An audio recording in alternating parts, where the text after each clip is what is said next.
Muling umingay ang pag-uusap tungkol sa diborsyo sa bansa matapos lumusot sa ikatlong pagbasa sa Kamara ang Absolute Divorce Bill. Ano naman kaya ang pananaw dyan ng ating mga kapuso? Yan ang pinusuhan sa Barangay Saksi ni Darlene Cai. Matagal na raw ipinagdarasal ni Ana na magkaroon ng divorce law sa Pilipinas. Gusto niya na raw kasing makalaya sa asawang nananakit umano sa kanya at kanyang mga anak. Pag darating na yan, may dala na po yung itak. Kaya siyempre, pinoprotektahan ko po yung anak ko yun. Hihilain ka talagang pababa sa hagdan, sa punot sa akin, tapos tadyak, ganyan. Dating nalalasing po yan. May mga pasa ako sa katawan, sa mga ganito kung saan ka maabutan ng suntok niya, ganun, tapos bigla kang igaganon niya. Minsan daw dahil sa selos, minsan naman kapag walang pera o walang pagkain. Ngayon, 17 taon na silang hindi nagsasama. Iniwan na raw niya matapos malamang sinasaktan din ang kanilang mga anak habang siya ay nagtatrabaho abroad. Pero para sa tuluyan niyang paglaya, hiling niyang magkaroon na ng divorce. Sino pa mo bang may gusto na mag-broken family? Pero kung gano'ng nasasaktan ka at hindi mo alam kung may bukas pa na darating after nung storm na tuwing nalalasing siya, gaganon yung gagawin niya sa'yo at sa mga anak mo. Sa pinakahuling face-to-face survey ng SWS kaugnay sa tanong na kung ang mag-asawa ay matagal nang hindi nagsasama at hindi na magkasundo, maaari na ba silang payagang mag-divorce at legal na magpakasal muli? Kalahati ng mga Pilipino ay pabor sa divorce.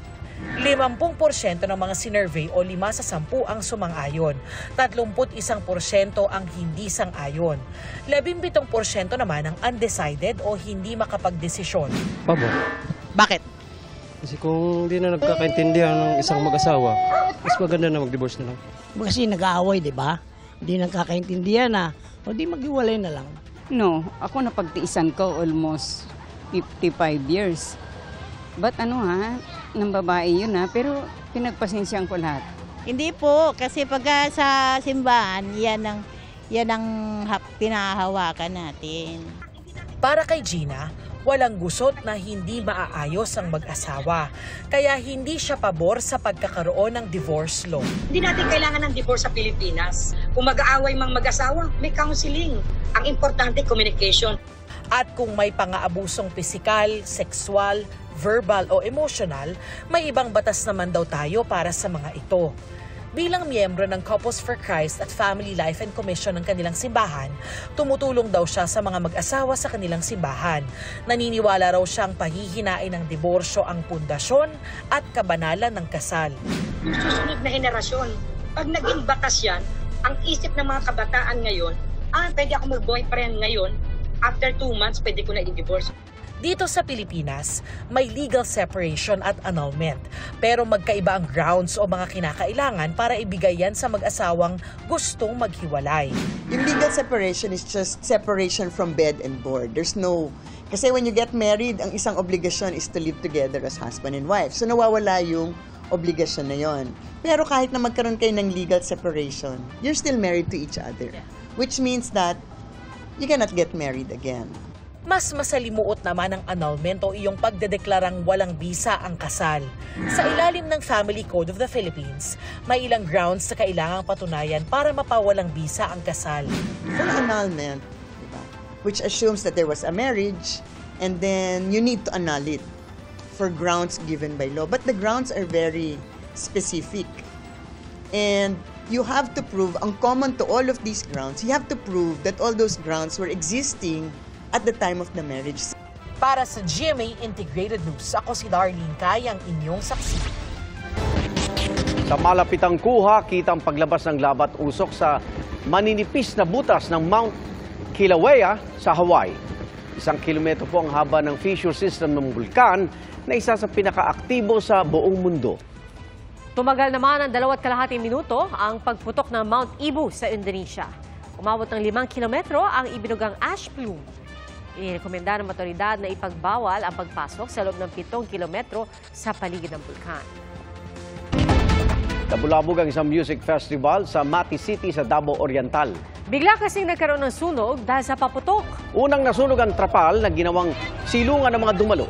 Nagliyab din ang itaas sa bahagi ng stage na binugahan agad ng fire extinguisher at binombahan ng tubig ng naka-standby na fire truck. Walang nasugatan sa insidente. Wala pang pahayag ang organizer ng music festival.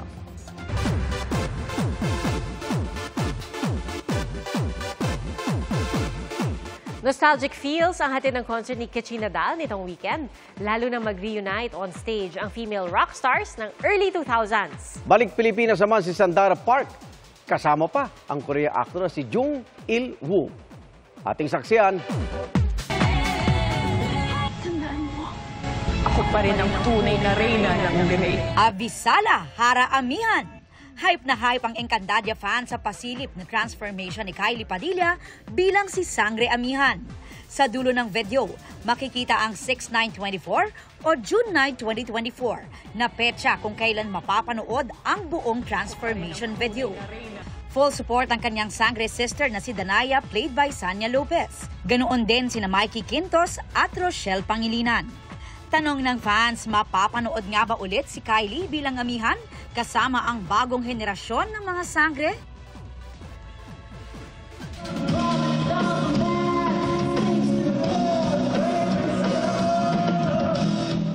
Huwag na huwag mong sasabihin na di mo nadamang mapa-throwback sa mga hit ni Kichi Nadal. Jam-pack nga ang kanyang 20th anniversary concert na same ground nitong weekend. Nakipagsabayan din sa pagkanta ang fans habang nagpe-perform si Kichi. Highlight din ang pagsasama-sama on stage ng mga female vocalist. I'm really thankful for that. Na until now, yung ano pa rin, parang they know it, they recognize. And then they say nga na parang, I was like in grade school or when I found out about your music, ganyan. Dara Tour goes to Bohol. This time around, kasama naman ni Sandara Park ang Cinderella and Four-Night Star at kaibigan niyang si Jung Il-woo. Feel na feel nga ang bakasyon sa floral shirt pa lang ni Il-woo. Sabi ng aktor sa isang post, first time niya sa Pilipinas at excited na siya rito. Para sa GMA Integrated News, Aubrey Carampel ang inyong saksi. Salamat, Igan, sa inyong pagsaksi. Ako naman, Arnold Glavio. Ako po si Pia Arcangel para sa mas malaki misyon at sa mas malawak na paglilingkod sa bayan. Mula sa GMA Integrated News, ang News Authority ng Pilipino. Hanggang bukas, sama-sama tayong magiging saksi!